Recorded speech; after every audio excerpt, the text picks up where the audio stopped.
Bismillahirrahmanirrahim. Terjemahan buku Ihya Ulumuddin karya Imam Ghazali, cetakan tahun 1992, buku jilid kedua, mulai halaman 252, yaitu kitab susunan wirid dan uraian menghidupkan malam. Kelanjutan dari sebelumnya. Wirid keempat di antara zawal sampai kepada selesai dari salat zuhur dan salat rawatib atau salat sunat zuhur. Dan ini adalah wirid siang yang pendek dan yang terutama. Kalau sudah berwudu sebelum zawal dan telah datang ke masjid, maka manakala telah tergelincirlah matahari dan muadzin telah memulai azan, maka hendaklah bersabar sampai kepada selesai menjawab azannya. Kemudian bangunlah menghidupkan waktu dengan sholat di antara azan dan iqamah. Itu adalah waktu menzuhurkan atau waktu lidhar yang dimaksudkan oleh Allah Ta'ala dengan firman-Nya, wahina tudhirun, artinya dan di waktu kamu berduhur. Surat Ar-Rum ayat 18. Dan hendaklah bersalat pada waktu ini 4 rakaat dengan 1 salam yang tidak dipisahkan antara keempat rakaat tersebut. Dan salat ini sendiri di antara salat-salat siang yang lain dinukilkan oleh sebagian ulama bahwa Nabi SAW mengerjakan dengan 1 salam. Tetapi riwayat tersebut dikecam orang, dan menurut mazhab Asy-Syafi'i radhiyallahu an bahwa Nabi SAW mengerjakan salat tadi dua rakaat seperti sunat-sunat yang lain, dan diceraikan dengan 1 salam. Dan itulah yang disahkan oleh hadis-hadis. Hendaklah diperpanjangkan rakaat-rakaat ini karena segala pintu langit dibuka pada waktunya, sebagaimana telah kami bentangkan hadis mengenai pada bab sholat sunat dahulu. Dan hendaklah dibacakan padanya surat Al-Baqarah atau surat dari ratusan ayatnya, atau 4 dari surat yang dibacakan selalu berulang-ulang. Al-Matsani. Itulah saat-saat yang dimakbulkan doa dan yang paling disukai oleh Rasulullah SAW untuk diangkatkan amalan padanya.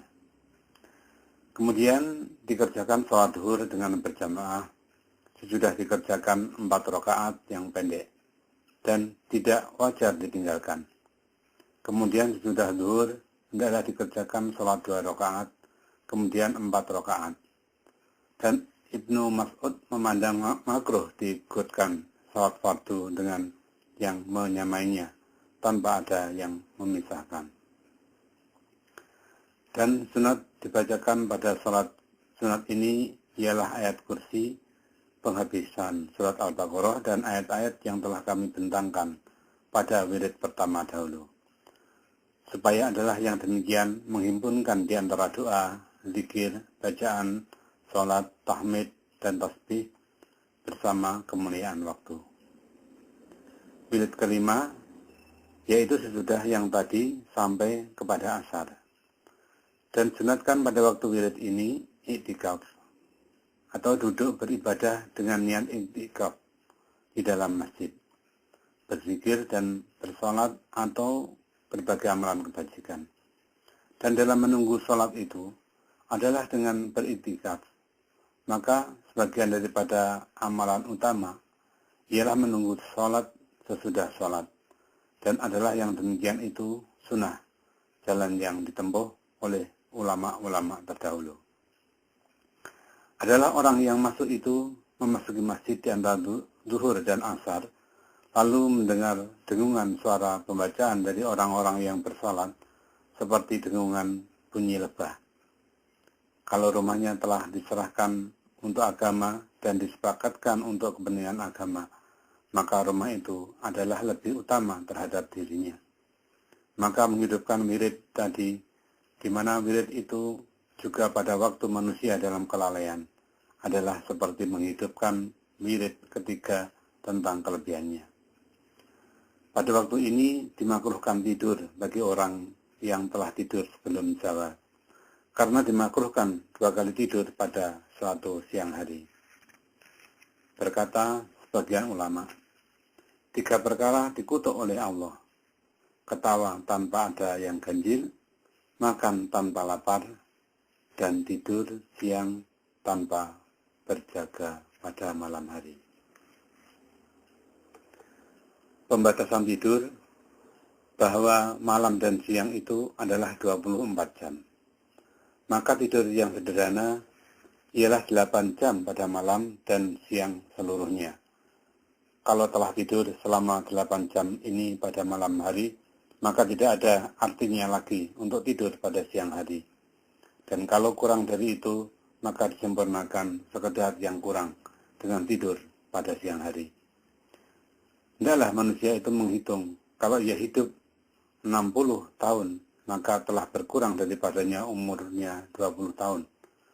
Dan manakala ia tidur 8 jam, yaitu sepertiga, maka telah berkurang daripada umurnya sepertiga.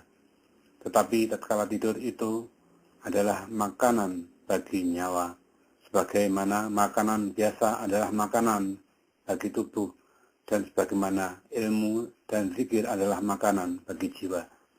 Maka tidaklah mungkin manusia itu meninggalkan tidur dari jumlah yang sederhana tadi. Kadar kesederhanaan ini dan berkurang daripadanya mungkin membawa kepada kegoncangan badan atau tidak seimbang, kecuali orang yang membiasakan tidak tidur malam sedikit demi sedikit.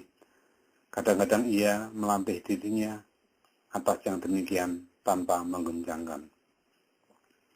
Wirid kelima ini adalah wirid yang paling panjang dan paling menyedapkan bagi hamba Allah, yaitu salah satu dari petang yang disebutkan oleh Allah dengan firman-Nya, walillahi yasjudu man fis samawati wal ardi ta'am wa karhau wa dilaluhum bil guduwi wal asyol.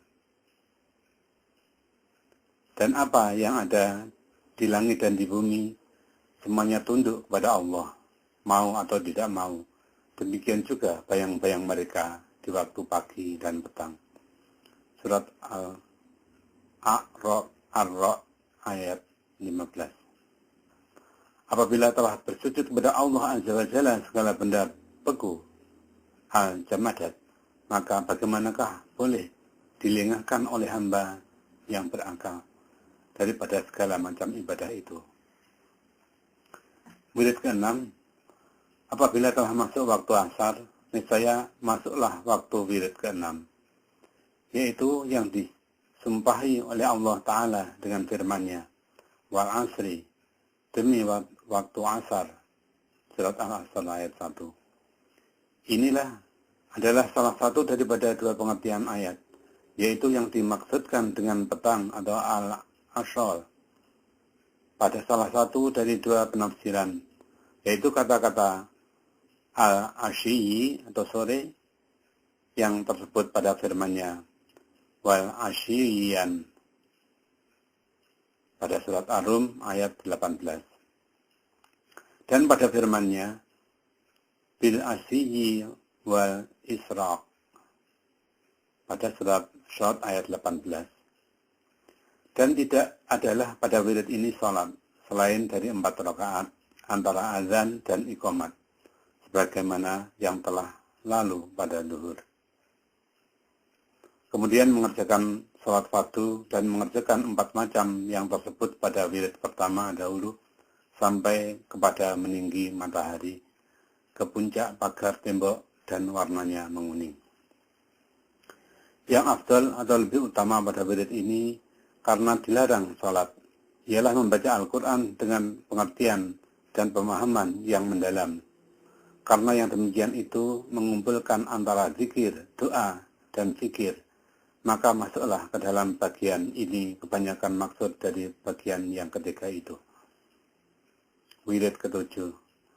Apabila telah menguning cahaya matahari dengan mendekatnya ke bumi, di mana cahaya ditutup oleh debu dan kabut yang ada di permukaan bumi, dan menampakkan kuning warna cahayanya, maka masuklah waktu wirid ini, yaitu seperti wirid yang pertama dahulu dari terbit fajar